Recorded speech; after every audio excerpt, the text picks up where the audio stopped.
coming to you live here from Evo, the capital of Portugal's south central Alentejo region. In the city's historic center stands the ancient Roman temple of Evora, also called the Temple of Diana. Should be Triana, but okay.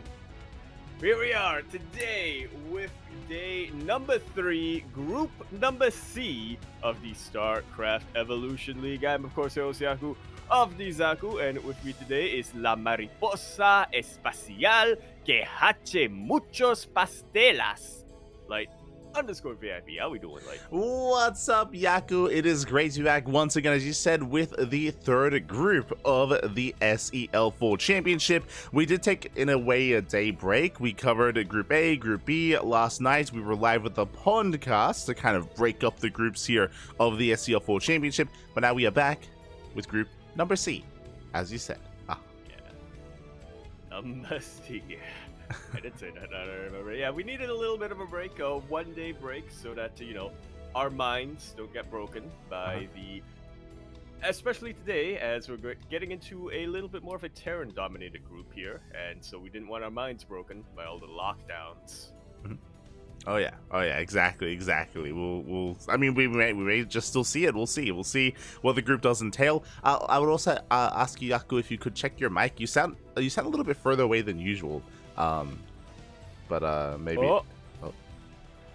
Oh my god. Jesus. But regardless, the switcher scene's over, and let's have a look at the group itself.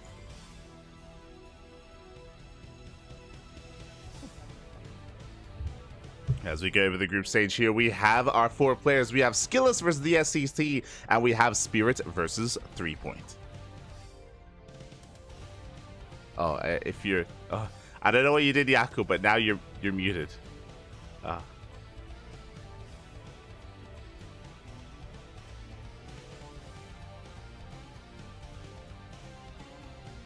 Okay,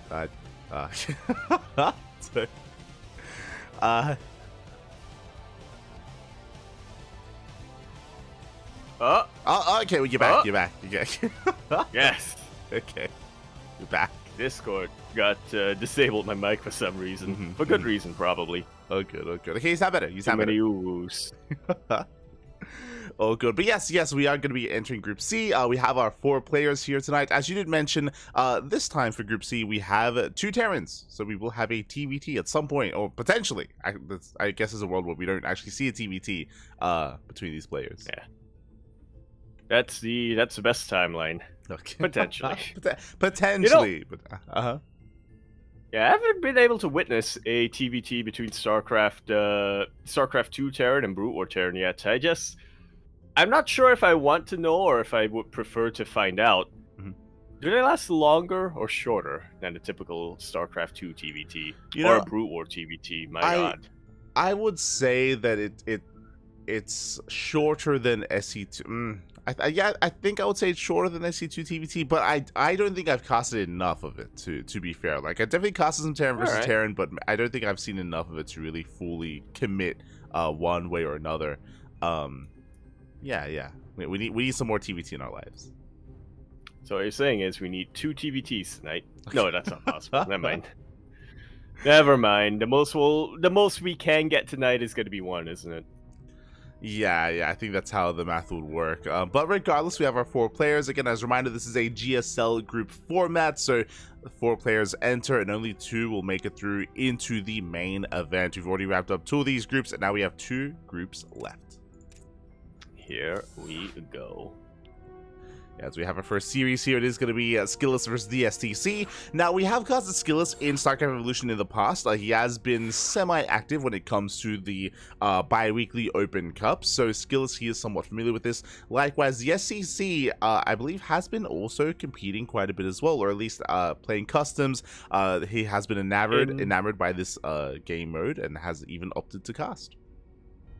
Yeah, I would say it's probably the more recent weeks where he's been more involved as a player. I mean, he was here very early on from the beginning of StarCraft Evolution League as more of a caster and more of a commentator, content creator, and stuff like that. But And these past couple of weeks, he's really decided to step it up a little bit and get his hands dirty, if you will. And it's gonna be interesting because I don't know how much time he has invested into practicing and into competing and preparing for this group as well. So I don't really know how to place him. I don't really know how to judge him, especially compared to some of these other players that that again are semi-active or potentially have not actually played too much of StarCraft Evolution. I'm looking at Spirit for that one. I don't know how much Spirit has invested.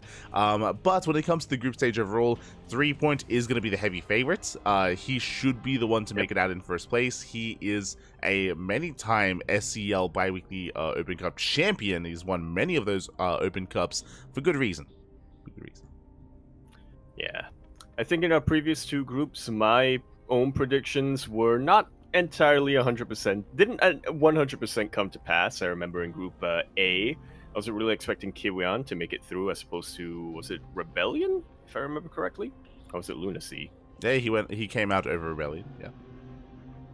Yeah, it was Kiwion who made it through over Rebellion, and I remember in Group B, I was kind of predicting Classic in first place and then Quanta in second place, but that was a complete reversal, so I'm with you here. I do think that 3 is the heavy favorite, but it's also specifically because he has that record. Now, that's something that I think our previous predictions didn't really... My previous predictions, anyway, didn't really have when I was... For instance, in the Classic group, in Group B, Classic had only won one SC Evolution, but I was just assuming that because, he is a top StarCraft 2 player, he'd be able to make it through in first place. This time, though, if 3 doesn't make it out first, then I'm going to have to question everything I know about statistics. Yeah, it's going to be crazy. It's going to be crazy if that does occur, and we are here to jump on in. Game 1 is going to be on Ley Lines here between Skillous and the STC. Ley Lines, of course, being an SC2 PTR map. It is one of the up-and-coming maps in the PTR, and now we get to experience it's here in SEL. Indeed, we shall. I have to ask, I'm assuming STC is the higher seed here, as he did come from a qualifier. I believe so. Okay, well, I'll get into why I want to know that after we finish up the intros over here, where we're going to be kicking things off on Ley Lines, where we're here in the top right-hand corner of the map, running all the way in. It's top right-hand corner. We, of course, have our blue Brood War Protoss player coming down and playing from the Netherlands. He is, of course, going to be representing Team Liquid. His name says it all. He's got skill, because he's skillless. And spawning in the bottom left-hand corner, we have the South Korean Terran player. We have the usually caster, but now stepping back into the ring after a long time of not competing in StarCraft. It is the STC. Here we go. And the reason why I want to know whether or not which player was the higher seed coming into this is because go on. I mean, there's a proxy. There is a proxy coming down here from Skillous, but yeah, because as we know, that for game number 1, the higher seed gets to pick which era they play and which era their opponent plays. And so far, we've seen that regardless of who, it's been pretty consistent that the higher seed has pretty much consistently chosen StarCraft 2 as their preferred or the era that they're more confident in. I was expecting the STC as a little bit more of an old school player to maybe be one to switch that up a bit, but yeah, so far he is still more confident in StarCraft 2, as it seems. Yeah, at least for this starting map, we should emphasize, as the SCV takes a lot of hits. Oh my god, takes a lot of damage here by the probe already. A cheeky start by Skillous does run in the pylon, will disrupt any kind of wall off that the SCC does attempt, and we do see a proxy zealot initially here. Actually, never mind, it was going to be cancelled. We do have Dragoons on the way from Skillous. Interesting. Good response coming out here from the STC. He didn't quite scout the gateway, but he did spot the pylon, so he is taking things very, very cautiously. He also knows that, yeah, with this pylon getting up on the ramp, he's going to have to take a much more defensive posture. Yeah, the bunker is on the way. The first Zealot does engage with the Reaper, just trying to buy some time. Reaper does scout the proxy, but the Dragoon is going to pop out in a couple of seconds. Without the Dragoon, then Skills can keep things going. Oh my god, meanwhile, things are popping off. So first things first, Skills is not all in. He is expanding back at home, but this is a way to try to disrupt the build and disrupt the initial early game of the SCC. At the same time, though, he's going for a proxy starport. Yeah. A little bit of... giving him a little bit of a taste of his own medicine here, in a way. Yeah, so we have the counter proxy here to try to get some counter damage across the map. Meanwhile, the first two Dragoons have arrived. They're going for the deeper. The Hellion actually does bust through. And nice little bits of micro there. Coming up from the SCC, actually distracting a little bit of aggro from the Dragoons. With that pylon going down, there's no longer any high ground vision, but we still have two Dragoons, so... yeah, Skills is going to see if he can bust on forward anyway. Yeah, but they're taking a lot of damage here. No Dragoon does go down. 3 SCV kills here across the map. Not too bad. A Hellion busts into the mineral line, but there's a shield battery that's Dragoon as well, so the Hellion has to get the hell out of here. But at least the SCC does confirm that Skills is expanding, that it's not a one base all in, so the SCC knows that he should not be too far behind with his own CC timing. Never mind, he throws down a second Rax. Alrighty then. This seems a little bit too late to try to go into a 3 racks or anything like that, but I suppose better safe than sorry here from the STC. I mean, he could always build his second CC or his natural CC on high ground and then wait for it, but yeah, he's opting to go for a lot more aggression here. The STC wants to end this. Yeah, this is going to be a one base all in. So this is turning into one base all in from the STC. Liberator does get across the map. Will deny a lot of mining time here, bearing in mind that Skillis was on a 0 base mining. Oh my god, 0 base mining for quite some time. Hellion shot's going to be coming in, but last the Dragoon will defend. And if only there was one more Hellion here. Those probes, they were lined up for it. You know, the Liberator comes back into play. But very quick reaction from Skills. Only going to be losing one more probe here. Yeah, only one more worker goes down. Liberator finally falls. Meanwhile, second Liberator has arrived, takes down the Dragoon. The proxy is still up and running, but at least Skillis is aware. He is fully aware of the proxy. He has spotted location already. He will soon shut that down. At the same time, the SSC does break out. Does try to at least. Yeah, I can't exactly fight Dragoons with only Marines the same way you can with Stalkers. Yeah, but he can with the tanks. Takes down 2 Dragoons. Very nice pickles. Third Dragoon is going to go down as well. Skillis, otherwise preoccupied, distracted by those Liberators. And he will lose 3 Dragoons in the process. The SC, he's gaining ground. He pulls a couple of boys here, and he's trying to get on top of that proxy gateway. Some multi-prong attempts coming out here from the STC. And like you said, Skillis a little bit preoccupied. Will not lose a Dragoon. Yeah, it doesn't lose the Dragoons, but probes are going down across the map. Gateway is going to finally fall. As you did mention, there was 1 Liberator in the natural, 1 Liberator in the main. They're going to be cleaned up, but not without losing workers here. 7 probes did go down. Yeah, some probes do fall, but that's a little bit of a drop in the bucket right now for Skillis. The STC, he needs to go, and he's setting up to go.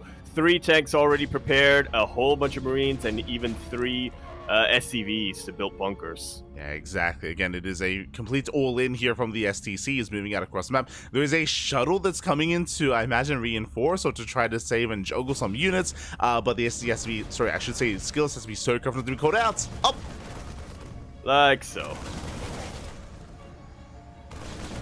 As he pulls away kites against the Marines. Yeah, some pretty good kiting coming out here from Skillis. As we have noted previously, shuttles, they do have a very short pickup range, so yeah, Skillis in even more trouble than he typically would be. Exactly, Liberator goes down in the main base, but the tanks, they're getting within range with the natural. Shield batteries going down, pylons going down. What Skills have left to work with? He has 2 gateways. 2 gateways in the main. He's making 2 Dragoons at a time, but pushing into these tank lines with Dragoons, I mean, how can he do it here without taking too much damage? Oh, I'm glad you added that caveat, because I was going to say, he can, he'll just die. Yeah. He can if he doesn't mind dying. Yeah, the tank line is brutal here, and he might just have to pull the boys to try to break this position. He's going to be repositioning his Dragoons here from the right-hand side, but the Nexus itself is close to going down. Yeah, and I mean, just look at the range of these tanks, or rather, I should say, look at the Venn diagram of what they cover. There's really an angle here for skills to push in. That wouldn't mean that these Dragoons get taken out. The tanks were on siege for a brief little period, but once they siege up, this is the beginning of the end here, by the looks of things. Wow, yeah, every Dragoon falls. The Nexus falls as well. What is there left? There's still 2 tanks, a Liberator, there's still Marines, and there is nothing left for Skillous. He has 1 Zealot. Liberator shows up in the main. It doesn't shoot up. Nothing shoots up. The Zealot doesn't shoot up. GG is called. The STC will be taking game number 1. Okay, GG, well played. The SEC, he was in a way forced into an all-in. Skillous did have a very strong start, was able to get quite a bit of damage, was able to force the SEC to be contained on 1 base, but clearly we saw that it's fine. He likes the 1 base play pattern. He's fine with it. Yeah. This has got to be one of my favorite genres of games, right? Which is, look what you made me do. That's what I call them. I didn't want to go for the 1 base all in. I didn't want to proxy the Liberators, but, you know, now you forced my hand. There you go. There you go. So it's the copium response where you're like, oh, you made me all in you. I totally wasn't going to do that anyway. But yeah, really strong response out of the SDC. It wasn't just that. It was really nice to see him have the wherewithal to have an SCV out on the map and to go for the proxy Liberator, right? The Liberator harass didn't end the game. SCV scouting, so. Yeah, true, he was, and he was able to keep that alive and get that starport going, and it allowed him to distract Skillous from time to time to eventually break out, got some counter damage. It meant that Skillous didn't have the easiest road there in towards a 2-base economy. Yeah. Would have been ahead if he lived a little bit longer, but fortunately, SCC, he had other plans for him. But with that, we can get ready for game number 2. This time on a map that I don't think we've seen yet in the Fall Championship. Oh, yeah, this is a little bit different here. I believe this might even be a unique map to the Fall Championship. I don't recall ever casting this map during the regular season of the SEL, and we are loading into Citadel. Indeed, we are. Here we have it. Gonna be spawning into yet another one of these 4-player maps. You'll have to see them with destructible ice crates, as we're learning. We'll figure out what that does hopefully later down the line. As for now, we're just going to be spawning in here in the top right-hand corner of the map, spawning all the way in the top right with our red StarCraft 2 Protoss player. He is, of course, going to be representing his team, Team Liquid. We have Skillous. And spawning in the top left-hand corner of Citadel, we have the green Brood War Terran player from South Korea leading the series 1-0. It is the STC.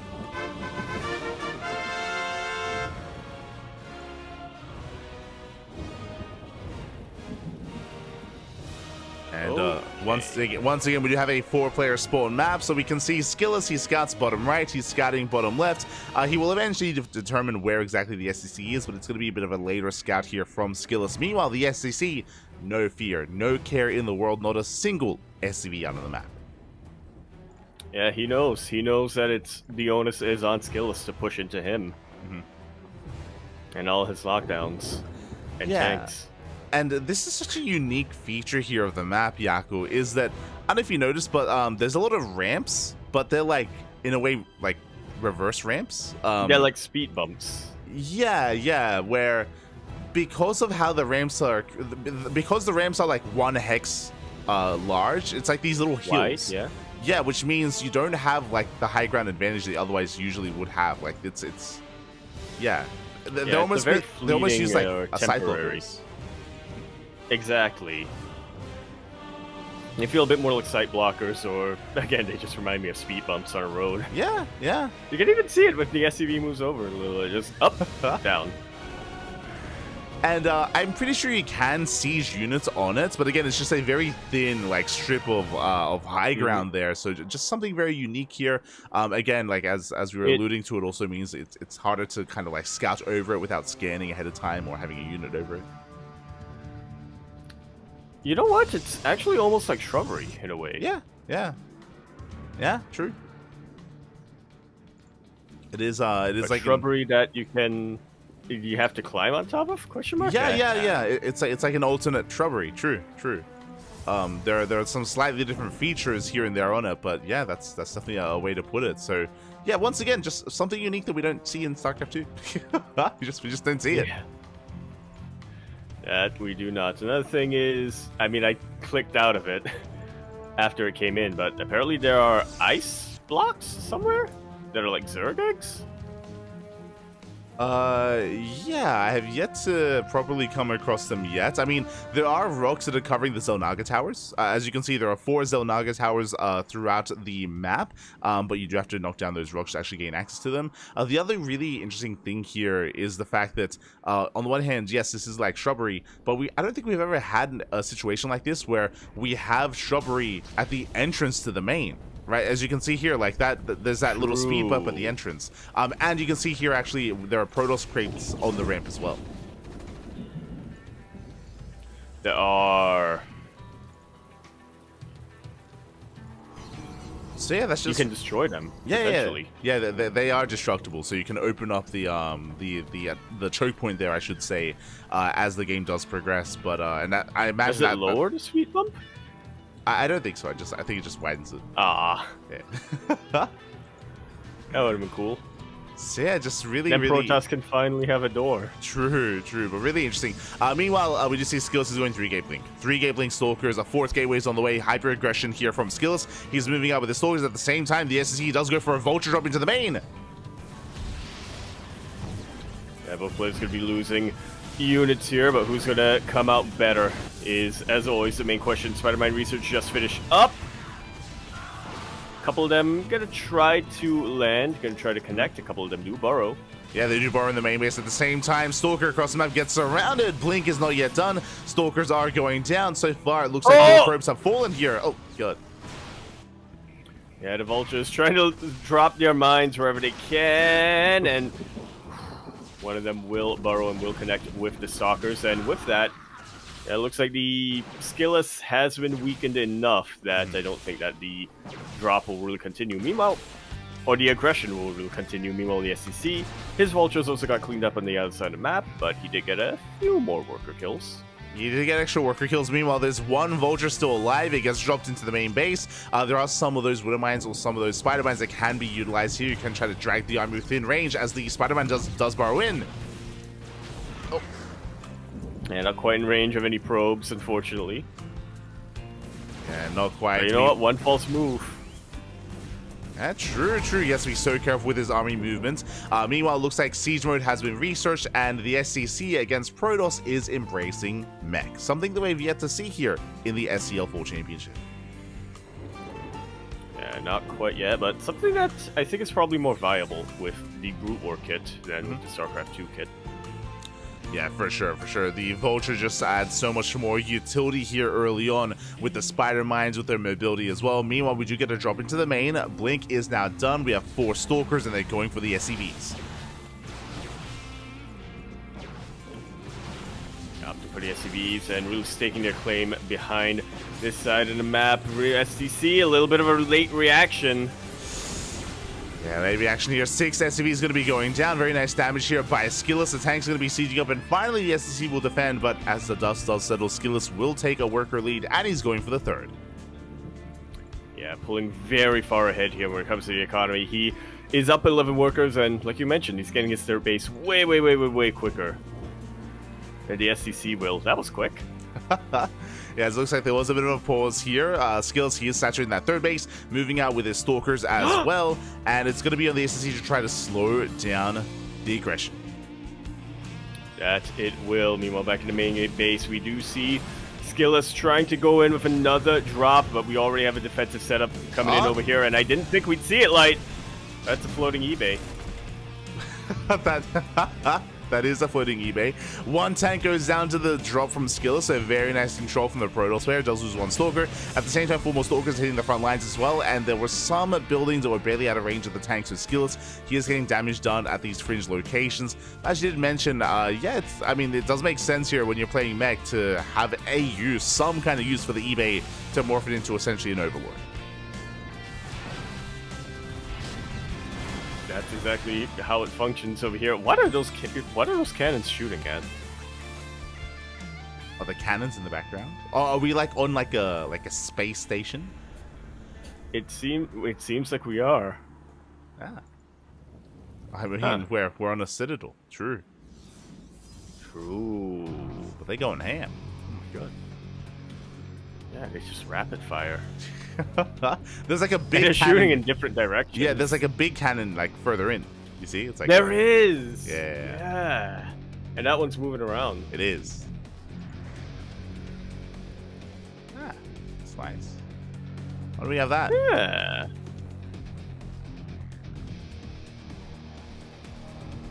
I don't think I've seen that. Why don't asset we have before.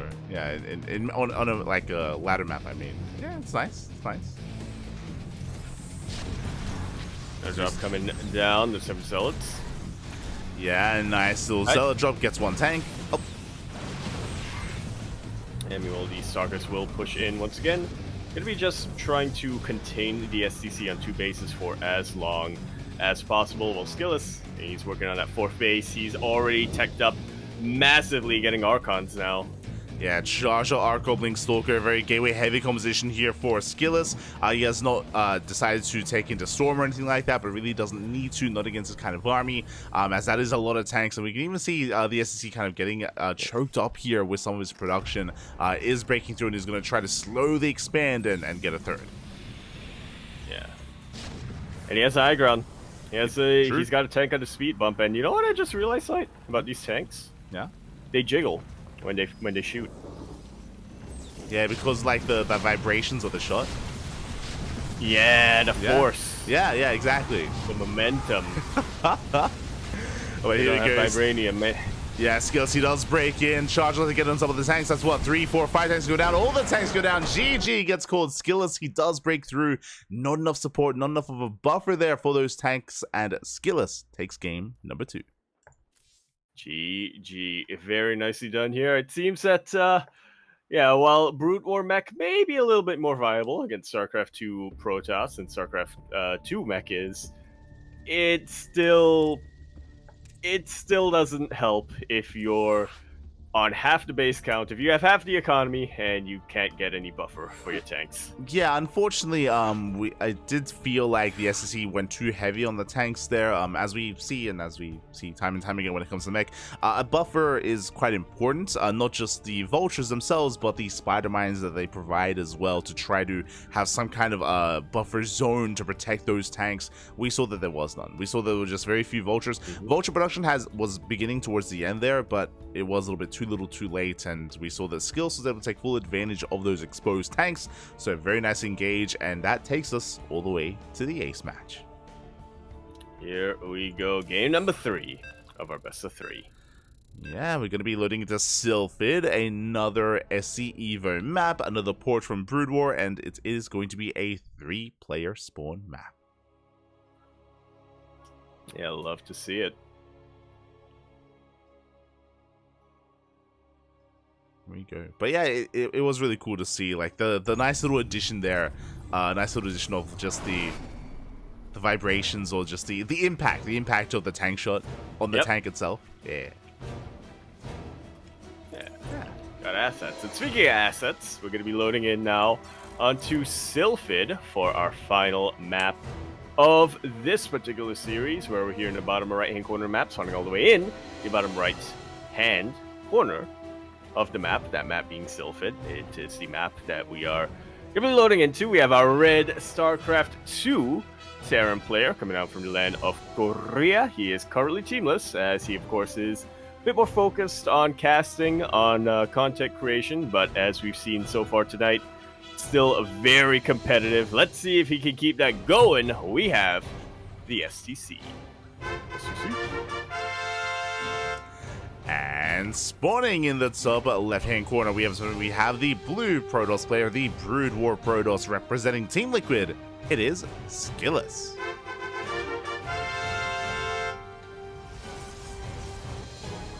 Yeah, speaking of Skillus, you know, I'll need to double check this because I'm not sure if he's the only player in the tournament that is that this applies to, or if there are a few others. But Skillus, actually born after Brood War, came out, was released. True. I think that's the case with some of the Koreans, like 3 Points. I think he's like one of the quote-unquote younger Korean players, so I think he's also, yeah, I think he was also born afterwards. Interesting.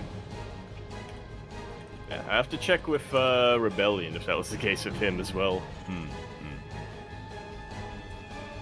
For sure. Quanta as well, I think. Actually, no. I think Quanta. When I think of the next generation, like amateur, semi-pro Koreans, I think Quanta's actually older. I think. I think Quanta is older than I am, but I don't know if that if he is older than Brute War.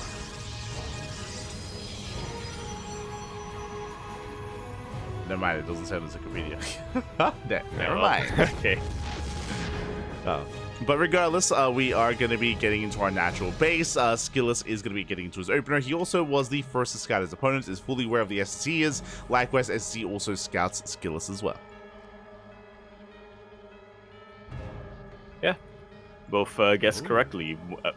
Skillus went clockwise, SCC went counterclockwise, and it worked out for both of them. That is this a common opening for Brute War Protoss Light? Not at all. Fun fact, this is the first time that we are seeing in at least the full championship a Scouts, a Stargate opener. Here we go. Yes, and you say Scout, and that is referring to the unit coming out. Yeah. We did see a Scout coming out earlier from Skillus, from his probe, but now, from the Stargate as well, we're going to be seeing a Scout, which may be used to scout the STC. Yeah, it's likely going to be used more for harass. Yeah, like I think I want to say, I mean, in my limited knowledge of the meta in Brood War, like I mean, Corsair DT is definitely a composition that works against like Zerg, and I think we've seen like scout openers against Zerg as well, as you can imagine, to hunt down overlords, right? Just hunt down overlords and deny visions, deny scouting. Right. But against Void Race of Brood War, yeah, but against Terran, this is less common here. Just because its anti-ground attack is not really known for being too impactful. There's plenty of Marines as well, so yeah, we'll see what happens here as the Scout does dive into the main and will nibble away at those SCVs. I see what you mean, yeah. We have a couple of vulnerable SCVs, so nice little bit of target firing from Skillus. We'll be able to pick up a few of them. Needs to be careful though, he needs to get out of here! Yeah, it does pull away, gets 2 ACVs, 3 workers go down in total, and here comes the move out from the STC. He should be feeling quite confident that, of course, the tech is going to be delayed because of the investment into the scouts. We'll see what skills can get done with it here as the army pushes through the center of the map. Yeah, there's another one base push coming out from the STC, but as you pointed out, this is looking to be a lot more effective than game number 1's one base push, as the STC, or I should say Skillus rather, invested so heavily into getting a scout. It will help him against the Liberator harass, but other than that, we'll see if they can really push back. Yeah, this entire time, finally, there we go. Finally, workers, they go back to mining in the main base. There was so much less mining time in the main that does slow down the economy here of Skillus. Does slow down a wall of shield battery. Stalkers are amassing as well, and the SCC is going for a one base all-in, very similar to what we saw in game number 1, where Skillus, where the SCC, he's just sending it. Yeah, sending everything. So maybe he was planning to just one base all anyway, yeah. Maybe it wasn't reactive in game number 1. Oh no, not like this, as the bunkers are slowly pushing forward. Tanks likewise as well, also getting within range here of his opponents, of Skillus. Yeah, we even have a Viking here to sort of zone away the scouts. Man, scouts really don't do a lot of damage to ground. They do not. They do not. And they're very strong against this Viking, but it's the Marines that they actually have to worry about. Speaking of the Marines, though, the Marines, they do almost take down one of the scouts. 2 Marines go down. At the same time, though, the SCC, he's gaining ground here. He's getting within range of the shield batteries. They're holding. At least they are buying time, though. Yeah, time that Skillus sorely needs right now. He's getting as many zealots as he can, but he's now supply blocked. Very badly supply blocked as well, so this is going to be a very desperate defense here coming out from Skillus. Nice little bits of spread. in the initial push here with the Zealots, but this is just way too much Terran firepower to really overwhelm. Yeah, exactly. Nice spread from Skillus, but the Zealots go down, the Dragoons go down, and it looks like the SSE is breaking through. I mean, again, there's still a lot of shield batteries to buy time for Skillus, but he has lost the majority of his army. He has bunkers now getting salvaged, and yeah, that's slowly we're seeing the rest of Skillus's economy just go down the drain. Yeah, the boys are pulled. 9 probes go down. No more mining here at the natural. But you can see here that now we're down to 1 tank. Only 1 tank remaining for the SSE, but reinforcements are on the way. Second tank has arrived. With the help of the second tank, he should be able to maintain this army. He should be able to break the natural. Yeah, it's just really hard to get on top of these tanks when you don't have something like Blink or Charge. Yeah, exactly. These Dragoons are going to be taking the full volley of these tanks. But he has the that scout. Don't jiggle. He does have the scout. He's getting a Scout marine. the marine. Yeah. He gets it. Dead. There you go. And so is the natural base. If that was 2 marines together instead of 1, I think the scout may have died. But at least it's possible. The DPS is too high. As we do see the SSC, he's pushing forward here. He's breaking on in towards the main. Once again, a decent amount of Zealots have been able to amass up. Marines are going down. But so are Dragoons. Nice little bits of juggling coming out here from the STC. Going to be able to keep both of it. The remainder of his tanks alive. He's going to DT. This one scout is so low. Let's go. He does have a DT. The Dark Templar. And we only have 1 orbital. Does a break through the main army. The SSE is backing the hell off back at home. He's taking a natural and he will macro. Okay, so the 1 base all-in has concluded. Did do a critical amount of damage, but we'll see if he can survive the counterattack here as the Skillus does break out. Yeah, not that all in then. I mean, it was a little sub in. Yeah. It wasn't all in, just he didn't go in enough. Yeah, and we'll see. And thankfully, he had more than all. Yeah, Skillus, it looks like he's going to try and catch one of these tanks. It looks like he will barely get the tank as well. But there's a scan. DT does go down. Raven's on the way as well. The SSC just making sure he has a detection, making sure he doesn't get caught with his pants down by those Dark Templar. Oh! Yeah. 2 scouts! Oh, he gets a tank! I swear I thought the 1 SCV was going to be able to out-repair. It looked that way for a little while, but thankfully thankfully the SCV isn't that fast at repairing. I could be mistaken. I think the Scout has the lowest anti-ground DPS, like, in the game.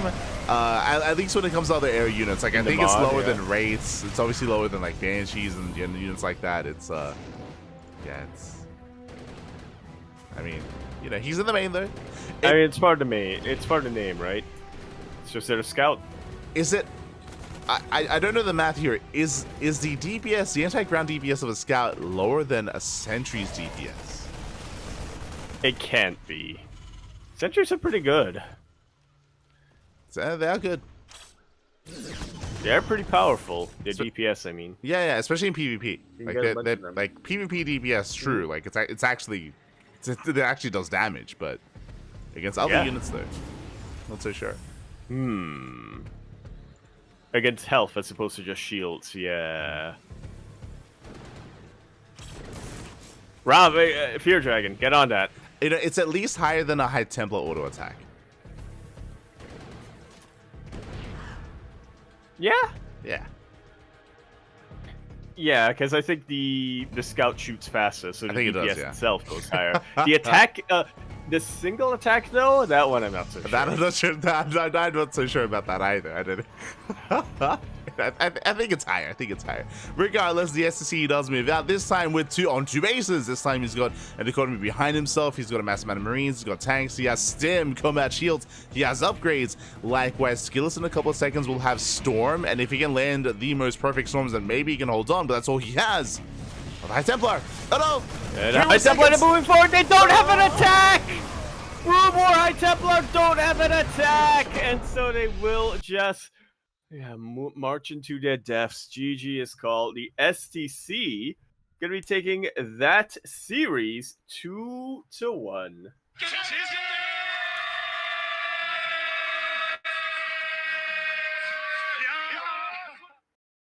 Whew. Off the back of his StarCraft 2 turn. There we go. GG, well played. The SEC, he will take it in the end at 2-1 with the one base.